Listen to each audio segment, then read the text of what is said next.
So I've been called to give a message on the apocalyptic looking type fires in California. I've actually been sitting on this message for a few days because as an oracle, as a seer, as a psychic, I'm always looking to confirm in the physical as well. So here it is. The first thing that's coming up is the trees are saying we didn't do it. The trees are saying we did not do this. We did not do this. Nature is saying we did not do this. What the trees are showing me is that someone is going around and strategically starting these fires and getting them to a point where they can get out of control.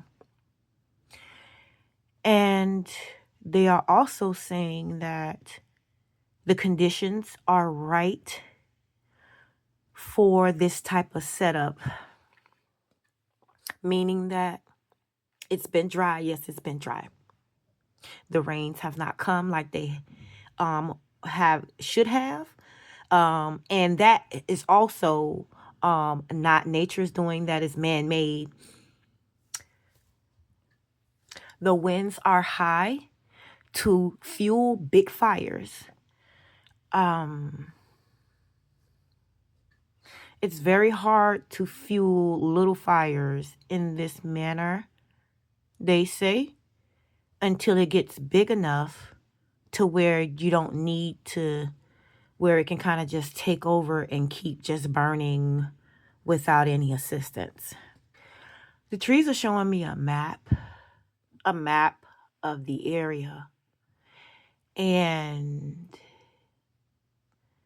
they're showing me that these fires were started and that they have been strategically, like someone has a map. And on that map, they are like, okay, we're going to start the fire here so that it goes this way, correlates with the wind. Like they got it all correlated and figured out and set up to where they started over here. It can burn all of this because they are using the winds to assist them with the big fire just ravaging and raging out of control and just burning up shit. The trees are saying pay attention to those of us left standing. Pay attention to the vegetation that's left standing. They also have a message of they want you to think outside the box and really think about how right the conditions have to be for this particular incident to happen. They want me to tell you, here's a small experiment that you can do at home to test this out. Now we're having forest fires burning through the area. It's dry. Yes, it's dry. The trees are saying, yes, it's dry. But you have to remember that trees are mostly water, they say. They say we're mostly water. Have you ever tried to burn a green leaf? Have you ever tried to burn a branch that you just broke off of the tree? Now, it's very possible to do that, but you need high heat, and that heat needs to be fueled because there's so much water content in the bark, in the branch, in the leaf, and even in the roots of the plant, that green vegetation doesn't just burn out of control. It doesn't just catch a fire and burn out of control. If something green is burning, they say you have to take into account what's happening. Okay, how dry it is. Is this particular piece of vegetation very, very dry? Like, is it crumbling apart? Or is it just green? If it's green, Even in the driest of conditions, if a plant is green, it's not just going to catch a fire, because everything, even pine needles, try to burn a green pine needle and see how difficult that is without high heat and you needing to constantly fuel that heat. The green leaf is not just going to spark a fire or catch a flame and stay aflame. It's so much water content within the trees that it's very hard for them to catch a fire and stay a fire.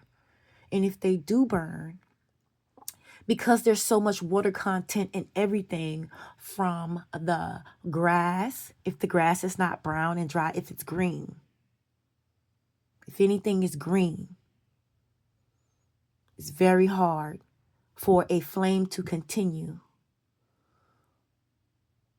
in an area where there's a lot of green vegetation.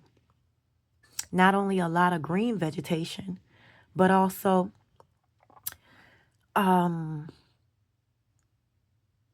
take into account environments like the desert.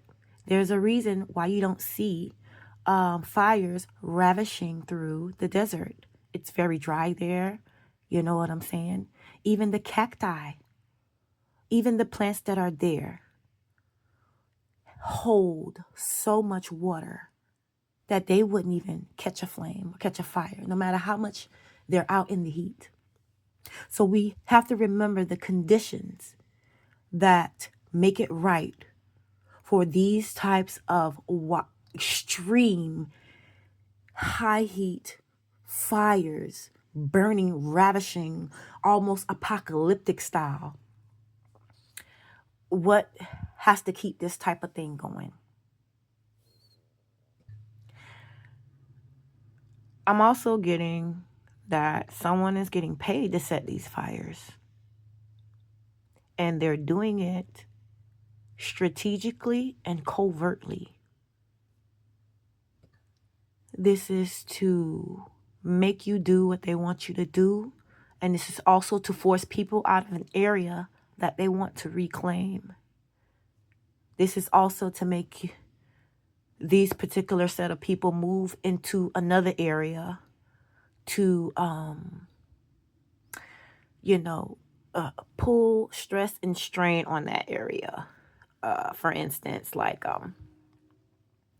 let's say you have two neighboring kingdoms and one kingdom falls, and then the people from that kingdom go over to the other kingdom. Now that kingdom has enough supplies to feed their people, but they don't have enough to feed all the extra people that came in. So they have to start adjusting. And so that's what they're doing. The trees are also saying that this is going to cause weather shifts in the atmosphere, because trees help, and they are also a part of controlling weather systems and clouds and precipitation in the atmosphere. So this is going to change the way weather systems come into that area. And they're saying it's also going to cause more heat, for it to be more hot, get more dry.